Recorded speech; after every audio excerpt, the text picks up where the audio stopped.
So my turn. You all already know me, so I hope I don't need an introduction.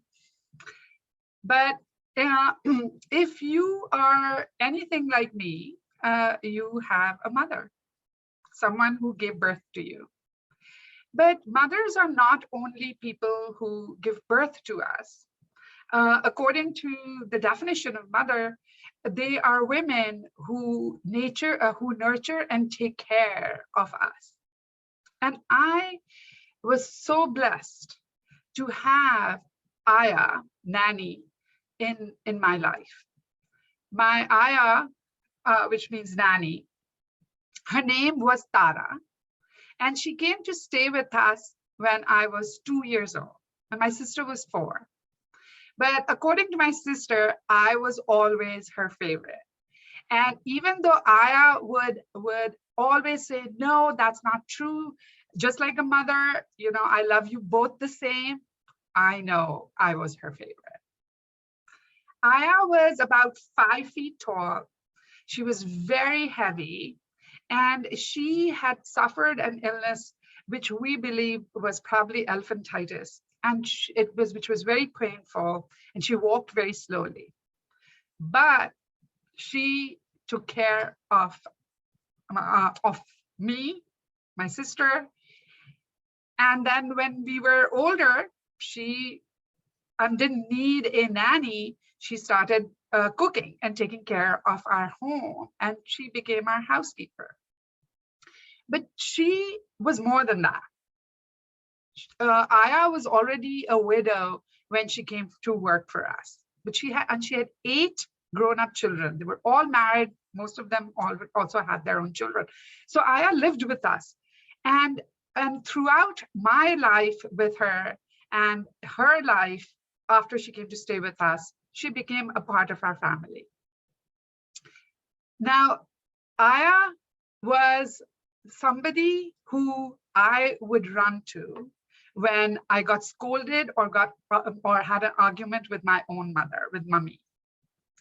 Mummy was very strict and I was very stubborn. So there was always a lot of clash.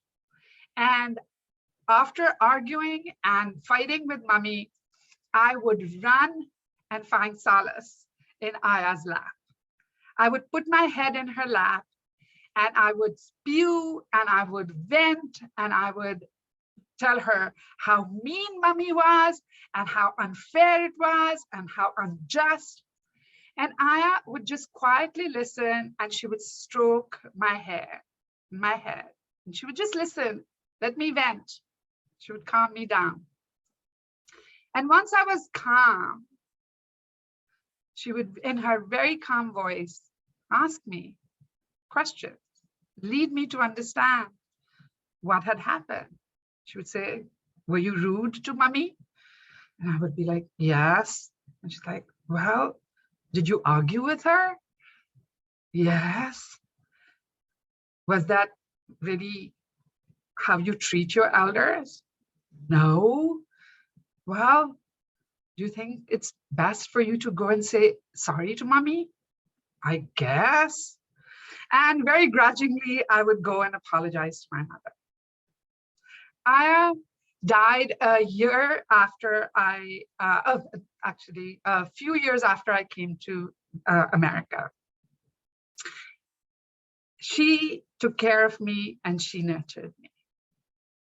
And I was very lucky that even not only as a child, but even as an adult, I had another figure, a woman, another mother figure in my life. I was in my late 30s when I got married the first time.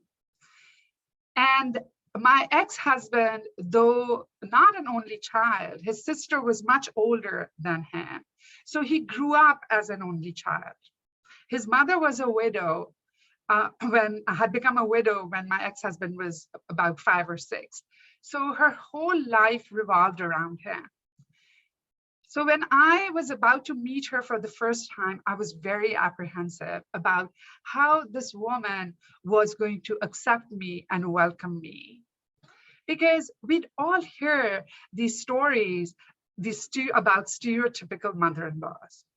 But was I surprised? My ex-husband's mother, my mother-in-law, was about 5 feet tall, very, very fair. She had white hair. She was very shy and so gentle. When my ex-husband and I got married, as is tradition, she asked me to call her mummy. And having my own mother at that time, who was still alive, who I called mummy, I found it a little odd to call her just mummy. So I called her by her first name and mummy. So she became my Katie mummy. Katie mummy did not accept me as a daughter-in-law. She welcomed me as her daughter. We lived in the same apartment complex as Katie mummy. We were 3 buildings down. And as it would happen, my parking spot was closer to her building than my own building. So when I would come home from work in the evening, tired after a whole day's work, I would park my car, and she lived on the 4th floor of her building, and there were no elevators. But she would be sitting outside on her balcony waiting for me. And as soon as she would see me come out of my car, she would signal for me to come closer. And then she would lower a basket, which was tied to a rope and was filled with meal that she had already cooked for us. She would lower it down for me, and she said, you've come home tired from work. You're probably too tired to cook, so I've prepared a meal for you too. And she never intervened or intruded in our lives, knowing that we were newly married and needed the time to be with each other. Katie mummy took care of me and nurtured me. Now, there was, of course, my own mother, Arnavaz, my mummy. And mummy was 5'6". She was tall. And she was socially very shy, but she was a force into herself. Mummy was not a coddler. She didn't coddle. She would have if she could, but she wasn't, so she couldn't. But mummy was a teacher. My mummy, Arnavaz, taught not only as a teacher, math and science first, and then as a Montessori teacher, but every moment in her life was a teaching moment. She taught us how to respect others, how to help people who were in need, and how to work really hard for the sake of working hard. And she taught us by living her life that way. We saw her every day practicing and acting that way, and that is how she taught us. I remember one time when I was in 8th grade, and I came home from school with my arithmetic test, and I had 99 out of 100 on that test. And mummy, being a math teacher herself, I thought she was going to be so proud of me. And I couldn't wait. And I went up to her and I said, Mummy, I got 99 out of 100 on my test. And she looked at me and she said, why didn't you get 100? And as an 8th grader, you can imagine how I felt. But now I know that she knew my potential. She knew that I was capable of getting 100 out of 100. And that is how mummy took care of me and nurtured me. Now, if you're anything like me, you may have growing up thought, I am never going to be like my mother. But now I'm older and hopefully a little wiser.